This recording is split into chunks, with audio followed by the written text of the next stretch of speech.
If there is no self, who is experiencing this life? Chapter 1. That I feeling and the core question. There's something so familiar, so constant, that we rarely stop to question it. It's the deep, unshakable sense that I am here. We don't have to create it.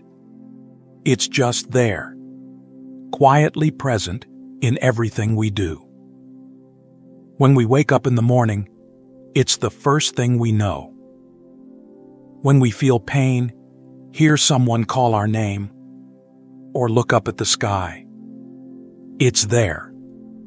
This silent but certain feeling of being a me, the one at the center of experience. That's why when we first hear about the Buddhist teaching of no self, it can be unsettling. If there is no self, then who is feeling all of this? Who is experiencing this life? This isn't just an abstract idea. It feels deeply personal. Whatever this I is, it seems to be the one thing we can always trust, the one thing that is closest to us. Instead of ignoring or rejecting this question, Buddhism invites us to look at it carefully. What exactly is this feeling of I? Is it as real and solid as it seems? Or could it be something different from what we assume?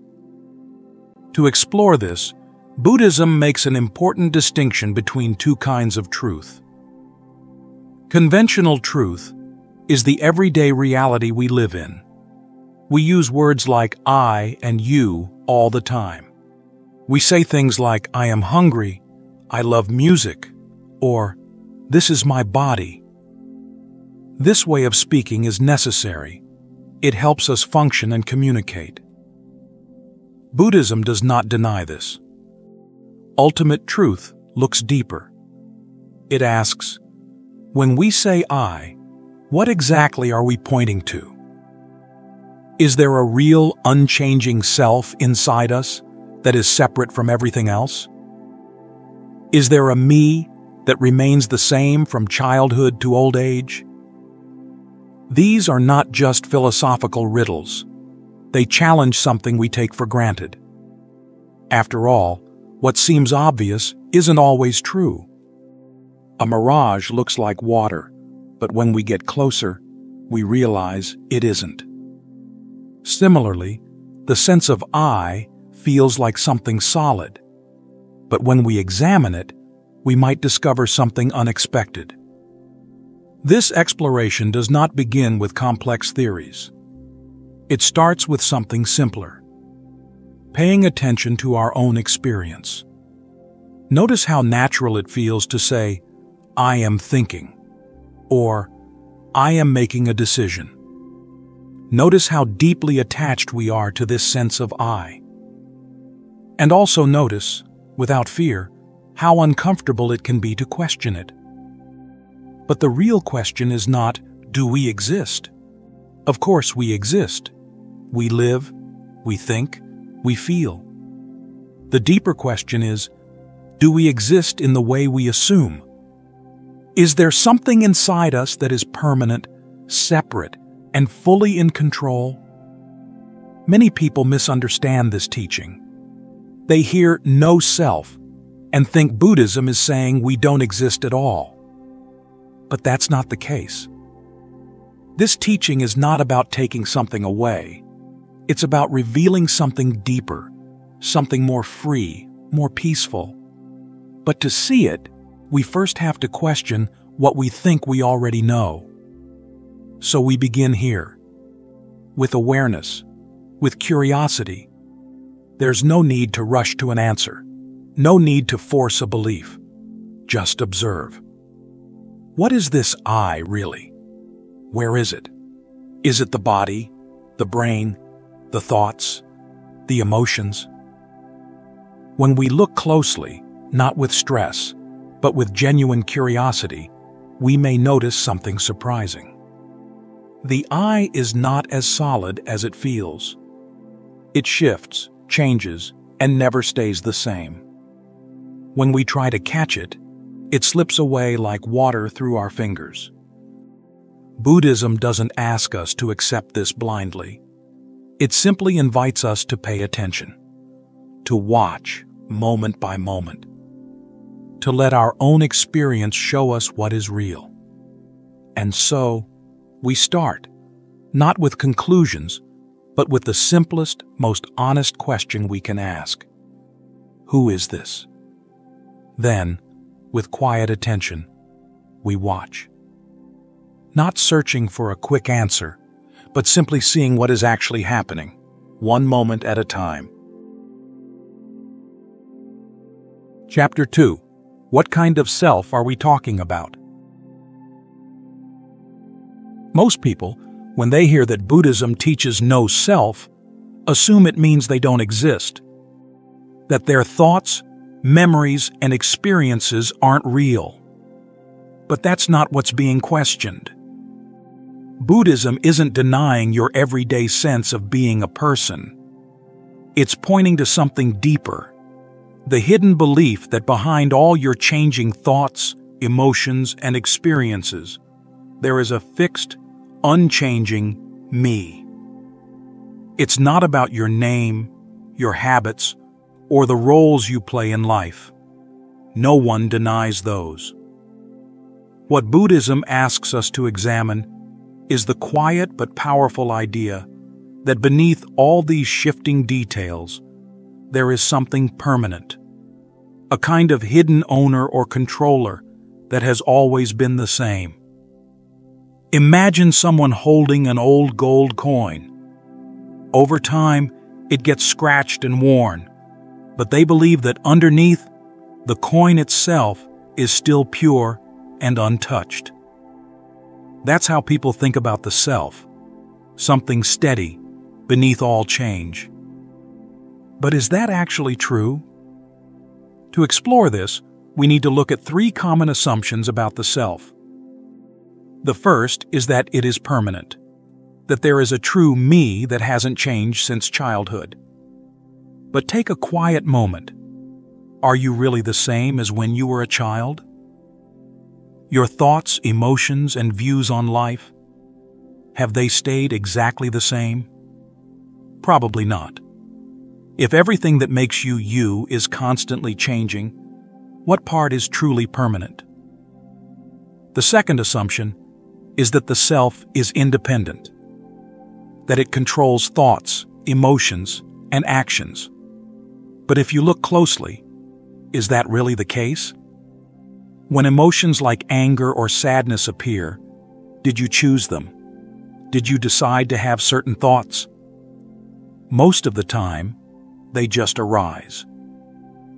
If there were a self in full control, wouldn't things work differently?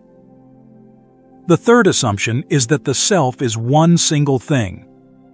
But aren't there many versions of you? The you at work, the you with family, the you when you're alone. Some days you feel confident, other days, uncertain. Your thoughts contradict each other. Your emotions shift. If the self were truly one, wouldn't it always feel the same? People hold on to the idea of a fixed self because it feels safe. It gives the illusion of control, the belief that someone is managing life. That's why the idea of no self can feel unsettling. But Buddhism isn't saying that you don't matter. It's questioning whether this fixed, separate self is really there in the way we assume. And this is where things start to shift. If this permanent, independent self isn't actually there, then maybe we don't need to hold on to it so tightly. Maybe we don't need to defend it, protect it, or be afraid of losing it.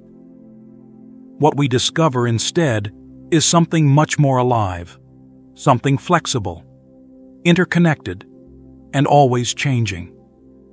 That's why it's so important to be clear on what kind of self is being questioned. Buddhism is not asking us to erase our personality or to stop being human. It's inviting us to look with fresh eyes at something we've always taken for granted and to see if it really holds up. Because only when we clearly see what we've been holding on to can we begin to let it go, not as a loss, but as a kind of freedom. Chapter 3. How does experience actually happen? Now that we understand what kind of self we're questioning, that fixed, permanent, independent core, let's turn our attention to a crucial question. If that kind of self might not exist, then what is happening when we experience life? If there's no central I driving the process, how does everything still function so smoothly? Let's break this down step by step. In this very moment, you're hearing these words. Perhaps you're aware of your body sitting or standing. Maybe you notice a sound in the background, or a thought passing by. These are all experiences. But how do they arise? It begins with contact. Our body has senses, eyes, ears, skin, nose, tongue, that meet the outside world. You see light and shapes with your eyes. You hear sounds with your ears. You feel warmth or pressure with your skin. And inside, your mind becomes aware of thoughts and feelings. This meeting between the senses and the world creates awareness. This is the first step of experience. But that's just the start. Next, a feeling tone arises. Pleasant, unpleasant, or neutral. This response is automatic. If you hear a beautiful sound, it feels pleasant. If there's a loud noise, it feels unpleasant. If something passes by unnoticed, it feels neutral. This feeling tone follows immediately after contact, often so quickly that we don't even notice it. Then, the mind steps in to recognize and label what's happening. That's a dog barking. That's the smell of coffee. I'm feeling anxious. This recognition is shaped by memory, language, and past experiences. Without this, we'd be lost in raw sensations. But with it, the world starts to make sense, and the experience becomes something we can identify. Next, our mental habits and intentions begin to respond. Based on how we label things and how we feel about them, we begin to move, internally or externally. We react. We want more of the pleasant, we want to avoid the unpleasant, and we are confused by the neutral. These intentions shape our actions, thoughts, speech, movements. The mind doesn't just perceive, it wants, resists, plans, and remembers. This cycle constantly influences what happens next. Through this entire process, awareness flows gently through it all. It doesn't control the process, but it notices what's happening. It's like light illuminating a stage, not the actor performing. This awareness is how we begin to understand experience, not by grasping it or stopping it, but by calmly observing it as it unfolds. If we look closely at how we experience life, we begin to see that it's a dynamic process. There isn't a fixed self inside making it all happen. It's a system, with sense organs, feelings, thoughts, and actions all interacting together. It's not a solid entity having experiences. It's the unfolding of interconnected parts working together. And here's the key. This process doesn't need a fixed, permanent self to keep going. In fact, it runs more smoothly when we stop clinging to that idea. Why? Because the belief in a solid, unchanging I often leads to confusion. It makes us ask questions like, why am I like this? Or, why did this happen to me? These questions, though natural, often lead to stress, regret, or blame. But when we begin to see life as a natural unfolding, a process rather than something happening to a fixed self, we can soften. We stop taking things so personally. This doesn't mean we become passive. It means we become wise. We start to notice how things arise: the contact, the feeling, the recognition, the reaction. Instead of blaming ourselves or others for being human, we learn to engage with life more skillfully and peacefully. So instead of asking, "Why am I like this?" when you feel angry or joyful, you can ask, "What's happening in this moment? What conditions led to this feeling? What's the contact, the tone, the reaction?" By gently investigating, we begin to see the pattern, and the more we observe, the less tightly we hold on to the illusion of a fixed I. In the end, we realize something surprising. Life is not happening to a fixed self. It is simply unfolding through the process of body, mind, and world meeting and interacting. When we observe this, truly look at it, we see that we don't need to chase the illusion of a hidden controller. We just live, awake, present, and free to respond with wisdom. Chapter 4. What keeps this process going? Once we begin to see experience not as something a solid me is having, but as a stream of events arising and passing based on causes and conditions, a new question appears naturally. If it's just a process, why does it feel so continuous, so personal? Why does life seem like a movie starring me, directed by me, and mostly about me? The answer lies in momentum, like a river that flows because of all the drops of water behind it. Our moment-to-moment experience flows because of all the forces that came before: thoughts, actions, habits, choices, intentions. Even if there's no unchanging self steering the boat still moves because the current carries it forward. And where does that current come from? It comes from what Buddhism calls conditions. Nothing in our experience arises randomly or independently. Everything depends on something else. When you feel joy, there's a cause for it. When you feel pain, there's a cause for that too.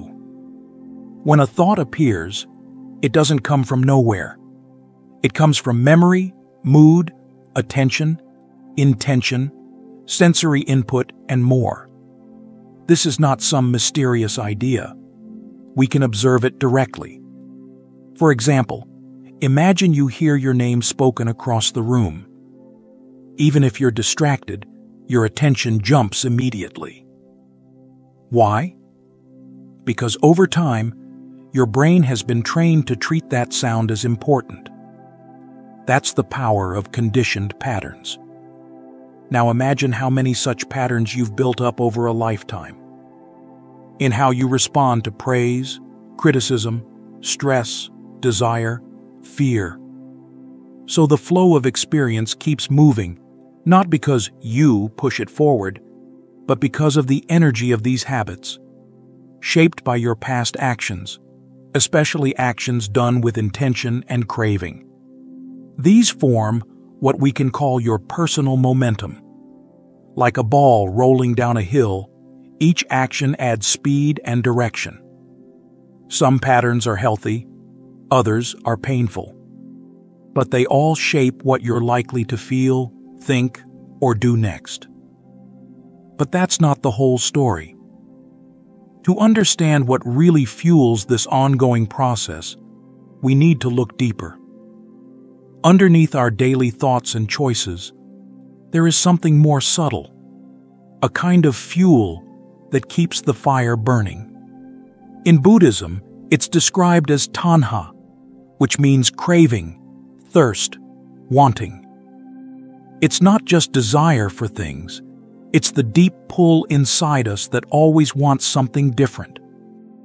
We want pleasure, we want security, we want things to last, We want to escape discomfort.